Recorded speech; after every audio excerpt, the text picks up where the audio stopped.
اعوذ باللہ من الشیطان الرجیم بسم اللہ الرحمن الرحیم۔ مطالعہ قرآن مجید فرقان حمید کے سلسلہ میں ہم آج قرآن مجید کے 18ویں پارہ کا مطالعہ کر رہے ہیں۔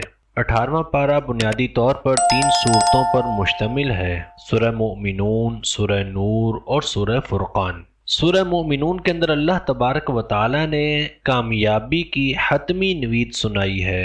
اللہ تبارک و تعالیٰ نے کامیابی کا ایک فائنل فارمولہ عطا کیا ہے اور فرمایا کہ یقیناً ایمان والوں نے فلاح پا لی۔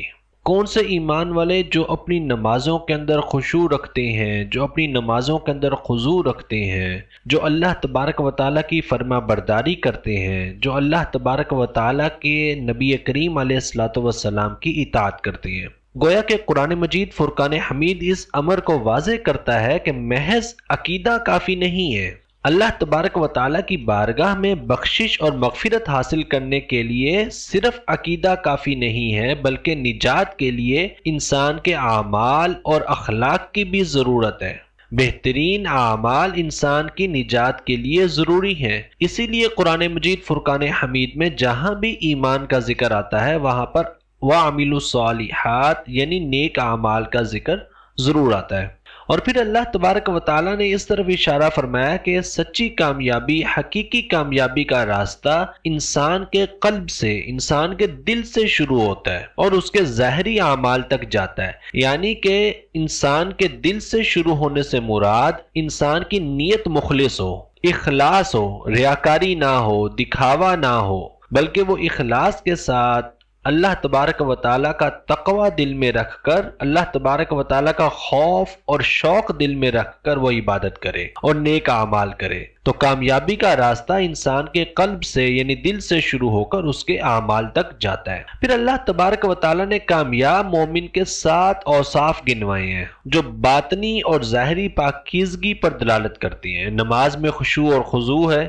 وہ لوگ جو اپنی نمازوں میں عاجزی رکھتے ہیں، اپنی نمازوں میں دھیان اختیار کرتے ہیں، اپنی نمازوں کو اخلاص کے ساتھ ادا کرتے ہیں۔ اور پھر فرمایا وہ لغویات سے پرہیز کرتے ہیں، بے فائدہ اور لغو باتوں سے وہ منہ موڑ لیتے ہیں، وہ فضول کاموں کی طرف، فضول باتوں کی طرف شوق نہیں رکھتے، زکوٰۃ کی ادائیگی کرتے ہیں، اپنے مال اور نفس کا تزکیہ کرتے ہیں، اپنے مال کو، اپنی جان کو وہ پاک کرتے ہیں۔ تزکیہ اور زکوٰۃ سے مراد پاک کرنا۔ لہٰذا وہ لوگ جو اپنی زکوٰۃ باقاعدگی سے ادا کرتے ہیں اور وہ اپنی شرمگاہوں کی حفاظت کرتے ہیں، یعنی اپنی عفت کی حفاظت کرتے ہیں، ناجائز خواہشات سے دور رہتے ہیں، اور وہ امانتوں کی پاسداری کرتے ہیں، لوگوں کی امانتوں میں خیانت نہیں کرتے۔ جو ان کی ذمہ داری ہے، جو ان کے فرائض ہیں، جو ان کے پاس امانتیں ہیں، وہ ان کو حتی الامکان مکمل کرتے ہیں، وہ ان میں خیانت نہیں کرتے۔ وہ اپنے وعدوں کی پاسداری کرتے ہیں،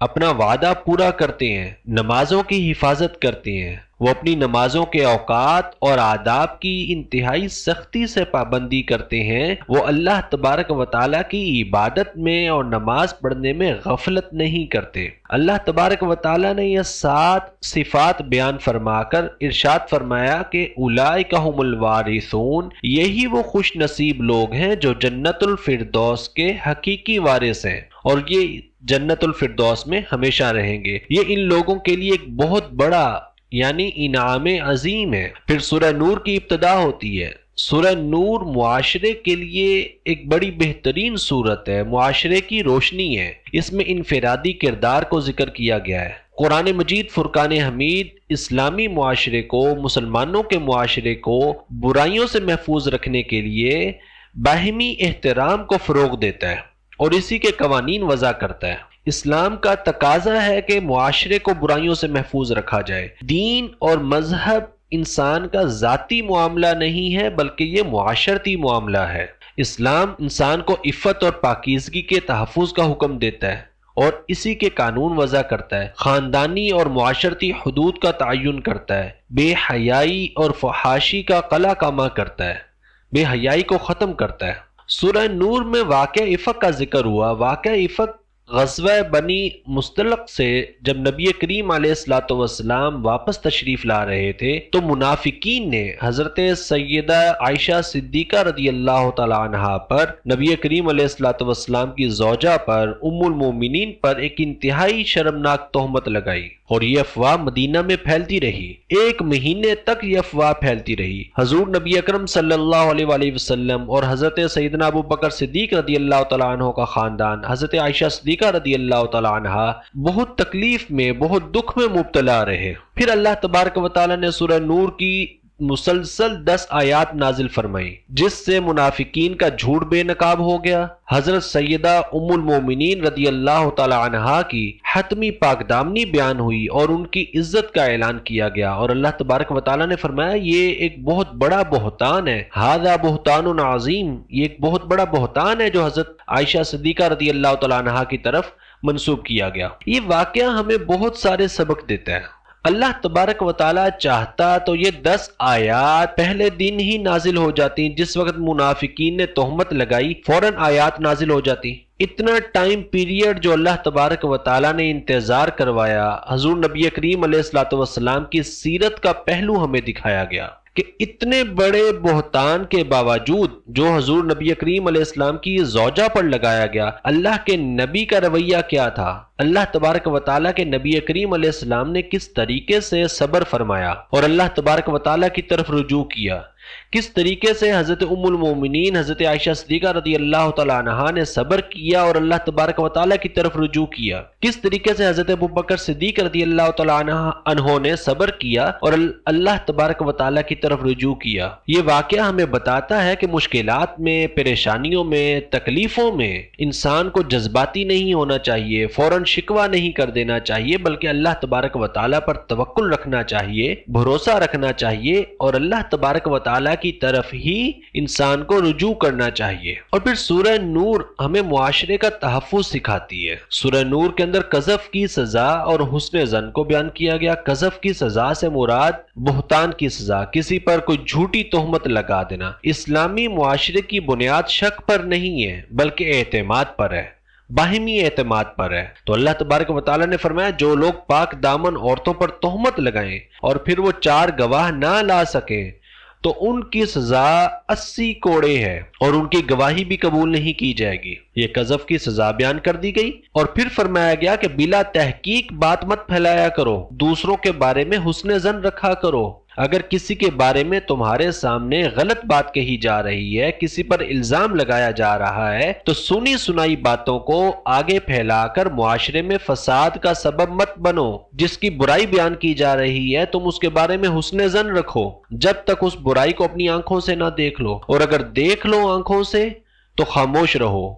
انسان کو حکم یہ ہے، حضور نبی کریم علیہ الصلوۃ والسلام نے حکم دیا کہ دوسروں کی برائیوں کو چھپاؤ۔ جو شخص دنیا میں دوسروں کی برائیوں پر پردہ ڈالتا ہے، قیامت کے دن اللہ تبارک و تعالی اس کے گناہوں پر پردہ ڈالے گا انشاءاللہ۔ اور مسلمانوں کو حکم دیا گیا ایک دوسرے کے بارے میں ہمیشہ اچھا گمان رکھو، بدگمانی مت کرو، بدگمانی گناہ ہے۔ پھر مسلمانوں کو گھریلو آداب سکھائے گئے۔ معاشرتی حیا کا آغاز گھر سے ہوتا ہے، گھر کی 4 دیواری سے ہوتا ہے، گھر کی 4 دیواری کے احترام سے ہوتا ہے۔ تو مسلمانوں کو گھر کے آداب سکھائے گئے، گھر میں داخل ہونے کے آداب سکھائے گئے۔ حکم دیا گیا کہ جب تم کسی دوسرے کے گھر میں داخل ہو تو سب سے پہلے اجازت طلب کرو اور گھر والوں کو سلام کرو۔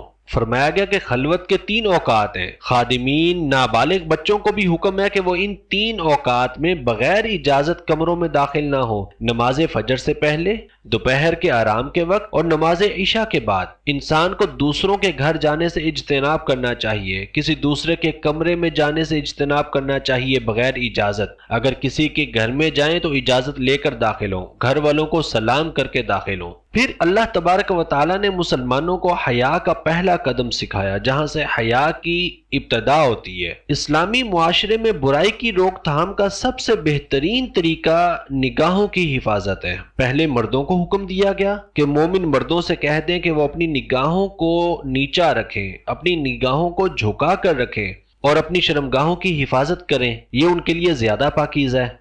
اور پھر خواتین کو حکم دیا گیا مومن عورتوں سے بھی کہہ دیں کہ وہ اپنی نگاہیں نیچی رکھیں اور اپنی شرمگاہوں کی حفاظت کریں۔ گویا اللہ تبارک و تعالی نے اسلامی معاشرے میں برائی کی روک تھام کے لیے ایک بنیادی اصول عطا کر دیا۔ اگر انسان نگاہوں کی حفاظت کرے تو معاشرہ خود بخود برائی سے بچ جائے گا، فحاشی اور عریانی سے بچ جائے گا۔ پھر خواتین کے لیے پردے اور زینت کے احکامات بیان کیے گئے۔ خواتین کو حکم دیا گیا کہ اپنی زینت کو ظاہر نہ کرو سوائے اس کے کہ جو خود بخود ظاہر ہو جائے، یعنی چہرے کا حصہ، ہاتھ کی ہتھیلی اور پاؤں ٹخنے سے نیچے کا حصہ۔ اس کے علاوہ اپنی زینت کو چھپاؤ، اپنے جسم کو چھپاؤ، زینت کو ظاہر مت کرو۔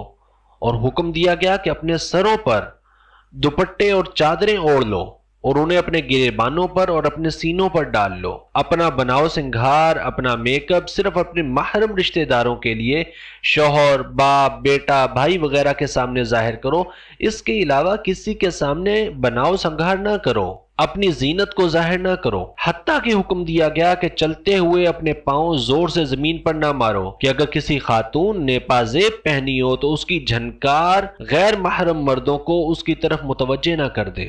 پھر سورہ فرقان کا آغاز ہوتا ہے۔ اللہ تبارک و تعالی نے ارشاد فرمایا تبارک الذی نزل الفرقان، پاک ہے وہ ذات جس نے فرقان کو نازل کیا۔ فرقان سے مراد قرآن مجید فرقان حمید بھی ہے۔ یہ وہ عظیم کتاب ہے جو حق اور باطل کے درمیان ایک واضح لکیر مقرر کر دیتی ہے۔ قرآن مجید فرقان حمید کو اگر ہم سامنے رکھ لیں، ایک اپنا کوڈ آف لائف بنا لیں، تو حق اور باطل دونوں جدا جدا ہو جاتے ہیں، دونوں میں واضح فرق نظر آ جاتا ہے۔ اور پھر اس صورت میں اللہ تبارک و تعالی نے اپنی بادشاہت کا اعلان کیا، فرمایا کہ آسمانوں اور زمینوں کی بادشاہی صرف اللہ تبارک و تعالی کے لیے ہے، اور اللہ کی نہ کوئی اولاد ہے اور نہ ہی اس کی بادشاہی میں اس کا کوئی شریک ہے۔ اور حضور نبی کریم علیہ الصلوۃ والسلام کی رسالت کا ذکر کیا گیا، فرمایا گیا کہ آپ کو تمام جہانوں کے لیے ہادی، ہدایت دینے والا اور رہنما بنا کر بھیجا گیا ہے۔ بعض منکرین اور کفار مکہ حضور نبی اکرم صلی اللہ علیہ وآلہ وسلم کی بشریت پر اعتراض کرتے تھے اور کہتے تھے کہ یہ کیسے نبی ہیں، یہ کیسے رسول ہیں جو ہماری طرح کھاتے ہیں، ہماری طرح بازاروں میں چلتے ہیں، انہیں کوئی خزانہ کیوں نہیں دیا گیا، ان کا کوئی عالی شان باغ کیوں نہیں ہے، کوئی فرشتہ کیوں نازل نہیں کیا گیا جو ان کی تصدیق کرتا۔ اللہ تبارک و تعالی نے ان کے ان اعتراضات کا جواب دیا اور فرمایا کہ ان کے یہ مطالبات، مشرکین مکہ کے یہ مطالبات سچائی کی تلاش کے لیے نہیں ہے، بلکہ یہ تکبر، عناد اور ضد پر مبنی ہے۔ یہ حضور نبی کریم علیہ السلام پر ایمان ہی نہیں لانا چاہتے۔ بالفرض اگر کوئی فرشتہ آ جاتا تو کیا یہ فرشتوں کو دیکھ سکتے؟ اگر فرشتہ بھی آتا تو انسانی شکل میں آتا۔ تو اللہ تبارک و تعالی نے ان کے اعتراضات کا رد کیا اور ان کے اعتراضات کا جواب دیا کہ حضور نبی کریم علیہ الصلوۃ والسلام اللہ کے رسول ہیں، اللہ تبارک و تعالی کے نبی ہیں۔ مشرکین اور منافقین اور کفار مکہ جو اعتراض کر رہے ہیں یہ سچائی کی تلاش کے لیے نہیں ہے، بلکہ صرف تکبر کے لیے، ضد کے لیے، عناد کے لیے اور نہ ماننے کے لیے یہ اعتراض کر رہے ہیں۔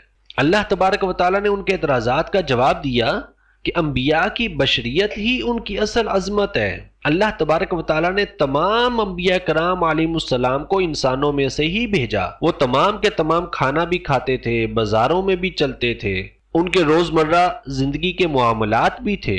رسول کا انسان ہونا ایک حکمت ہے تاکہ وہ انسانوں کے لیے رول ماڈل بن سکے، ایک عملی نمونہ بن سکے، وہ انسانوں کے لیے اسوہ حسنہ بن سکے۔ اگر رسول یا نبی فرشتے ہوتے تو وہ ہم انسانوں کے لیے عملی نمونہ کیسے بنتے؟ پھر تو انسان بڑے آسانی سے اعتراض کر دیتا کہ یا اللہ وہ تو فرشتے ہیں، ان کی ضروریات ہی نہیں ہیں، ہم انسان ہیں، ہماری ضروریات ہیں، ہم ان کی پیروی کیسے کریں؟ تو انبیاء کا اور رسولوں کا انسان ہونا ایک حکمت ہے، اور وہ یہی ہے کہ وہ ہم انسانوں کے لیے عملی نمونہ ہے۔ اور پھر اللہ تبارک و تعالیٰ نے ارشاد فرمایا کہ اصل عظمت اور کامیابی دنیاوی مال و متاع نہیں ہے، خزانے اور باغات نہیں ہے، بلکہ کامیابی اور عظمت اللہ تبارک و تعالیٰ کی اطاعت ہے اور آخرت کی کامیابی ہے۔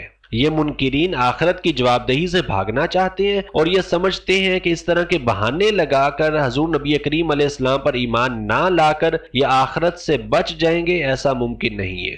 18واں پارہ ہمیں ایک مکمل ضابطۂ حیات دیتا ہے۔ یہ ہمیں بتاتا ہے کہ حقیقی کامیابی کسی ایک پہلو کا نام نہیں ہے، بلکہ یہ ایک مکمل جامع سفر ہے، انفرادی سطح پر، معاشرتی سطح پر، فکری سطح پر۔ اپنے آپ کو لغویات سے پاک کرنا، اپنے اندر خشوع پیدا کرنا، خضوع پیدا کرنا، اپنے وعدوں کی پاسداری کرنا، اپنی ذمہ داریوں کو پورا کرنا، امانت اختیار کرنا، اور پھر معاشرتی سطح پر حیا اور پاکیزگی اختیار کرنا، ایک دوسرے کا احترام کرنا، ایک دوسرے کے بارے میں حسن ظن رکھنا، اور فکری سطح پر حق اور باطل کو پہچان کر اللہ تبارک و تعالیٰ کی توحید پر قائم رہنا اور توحید پر پختہ یقین رکھنا۔ تو 18واں پارہ ہمیں یہ 3 سٹیپس میں ایک کامیابی کا راستہ بتاتا ہے کہ اگر انسان انفرادی سطح پر اپنے اندر یہ تبدیلیاں لے آئے اور معاشرتی سطح پر تبدیلیاں لے آئے اور فکری سطح پر اپنی فکر کو درست کر لے تو انشاءاللہ وہ کامیاب ہو جائے گا۔